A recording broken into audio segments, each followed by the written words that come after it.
स्वागत है आपका आपकी पूजा पाठ में। आज की वीडियो में जानिए कब होगी मोक्षदा एकादशी। जानिए पूजा मुहूर्त, व्रत की पारण तिथि और हरिवासर का समय। साथ ही सुनेंगे मोक्षदा एकादशी व्रत महात्म्य। इस साल मोक्षदा एकादशी 22 दिसंबर 2023 दिन शुक्रवार को पड़ रहा है। एकादशी तिथि प्रारंभ होगी 22 दिसंबर 2023 प्रातः 8:16 पर। एकादशी तिथि समाप्त होने का समय है 23 दिसंबर 2023 को प्रातः 7:11 पर। गौण मोक्षदा एकादशी पड़ेगी 23 दिसंबर 2023 शनिवार को। 23 दिसंबर को व्रत पारण तिथि है दोपहर 1:22 से 3:26 तक। पारण तिथि के दिन हरिवासर समाप्त होने का समय है 12:59 पर। चलिए मोक्षदा एकादशी व्रत की कथा सुनते हैं। अथ मोक्षदा एकादशी व्रत महात्म्य। श्री अर्जुन बोले, हे भगवान, आप तीनों लोकों के स्वामी हैं, सबको सुख देने वाले हैं और जगत के पितर हैं, इसीलिए मैं आपको नमस्कार करता हूँ। हे देव, आप सबके हितैषी हैं, कृपा करके मेरे एक संशय को दूर कीजिए।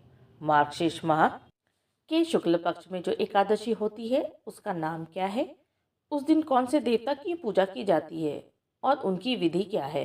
भगवान मेरे इन प्रश्नों का विस्तार सहित उत्तर देके मेरे संदेह को दूर कीजिए, बड़ी कृपा होगी।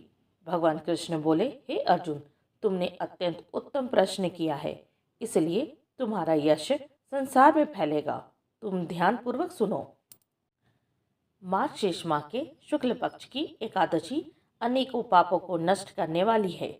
यह मोक्षदा के नाम से प्रसिद्ध है। इस दिन श्री दामोदर भगवान की पूजा धूप, दीप, नैवेद्य आदि से भक्ति पूर्वक करनी चाहिए। हे अर्जुन, अब मैं एक पुराण की कथा कहता हूँ। इस एकादशी के व्रत के पुण्य के प्रभाव से नरक में गए हुए माता, पिता, पुत्र आदि को स्वर्ग की प्राप्ति होती है। इसकी कथा इस प्रकार है, तुम ध्यानपूर्वक सुनो। प्राचीन गोकुल नगर में वेखानस नाम का एक राजा राज्य करता था। उसके राज्य में चारों वेदों के ज्ञाता ब्राह्मण रहते थे। रात्रि को एक दिन स्वप्न में राजा ने अपने पिता को नरक में पड़े देखा।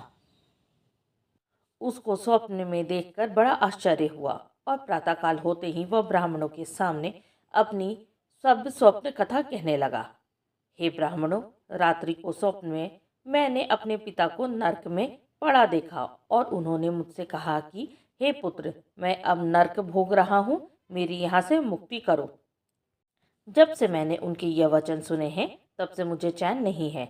मुझे अब राज, सुख, ऐश्वर्य, हाथी, घोड़े, धन, स्त्री, पुत्र आदि कुछ भी सुखदायक प्रतीत नहीं होते हैं।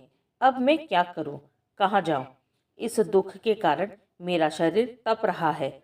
आप लोग मुझे किसी प्रकार का तप, दान, व्रत आदि बतावे जिससे मेरे पिता को मुक्ति प्राप्त हो।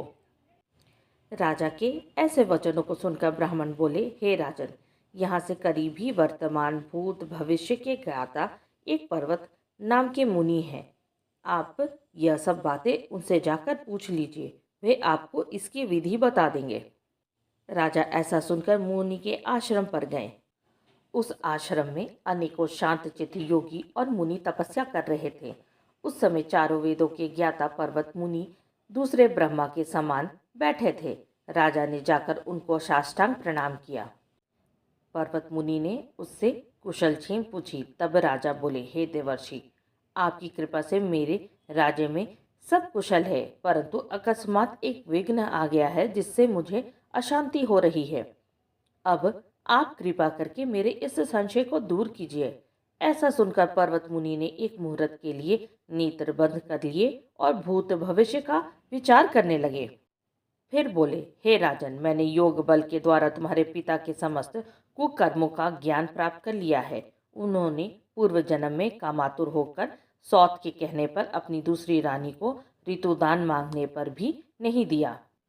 उसी पाप कर्म के फल से तुम्हारा पिता नरक में गया है। तब राजा बोला कि हे भगवान, मेरे पिताजी के उद्धार के हेतु आप कोई उपाय बतावे।